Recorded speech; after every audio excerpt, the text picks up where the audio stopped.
নমস্কাৰ আপোনালোকে চাবলৈ আৰম্ভ কৰিছে নিউজ নাও আৰু মই অনুপম বৰা যোৰহাটৰ বিলিয়েন্স একাডেমীৰ দশম শ্ৰেণীৰ ছাত্ৰ-ছাত্ৰীসকলক আৰ্হিক আৰু দ্বাদশ শ্ৰেণীৰ ছাত্ৰ-ছাত্ৰীসকলক বিদায় সভা অনুষ্ঠিত কৰা হয় নিউজ নাওৰ বিশেষ প্ৰতিবেদন যোৰহাট চহৰৰ এখনি অগ্ৰণী শিক্ষানুষ্ঠান ব্ৰিলিয়েন্স একাডেমীৰ দশম শ্ৰেণীৰ ছাত্ৰ-ছাত্ৰীসকলক আৰ্হিক আৰু দ্বাদশ শ্ৰেণীৰ ছাত্ৰ-ছাত্ৰীসকলক বিদায় জনোৱাৰ উদ্দেশ্যে অনুষ্ঠিত কৰা হয় এখনি বিদায় সভা জড়িত হৈ আছোঁ এতিয়া 9 বছৰ পাৰ হ'ব এতিয়া কিন্তু মই দেখিলোঁ এইখন কলেজে বহুত উন্নতি কৰিছে গতিকে মই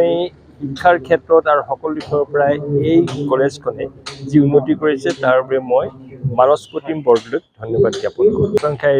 হেৰি কৰিছে কাৰণ আমাৰ শিক্ষক শিক্ষয়িত্ৰীসকলে যি ধৰণে ইয়াত সকলোকে যথোপযুক্ত চেষ্টা কৰি তেওঁলোকক আগুৱাই নিয়াত সহায় কৰিছে গতিকে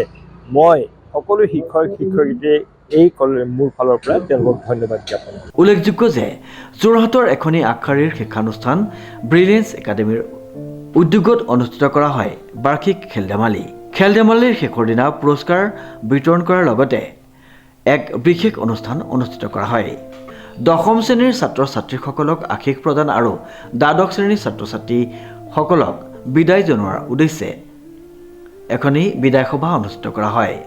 ব্ৰিলিয়েন্স একাডেমীৰ সঞ্চালক মানস বৰদলৈ উপস্থিত থকাৰ লগতে বিভিন্নজন গণ্যমান্য ব্যক্তি উক্ত বিশেষ অনুষ্ঠানটিত উপস্থিত থাকে উপস্থিত বিশিষ্ট ব্যক্তিসকলে সাৰুৱা ভাষণেৰে ছাত্ৰ-ছাত্ৰীসকলৰ ভৱিষ্যতে সহায় হোৱাকৈ এক মন্তব্য আগবঢ়ায় ইয়াৰ লগতে এই বৰ্ষত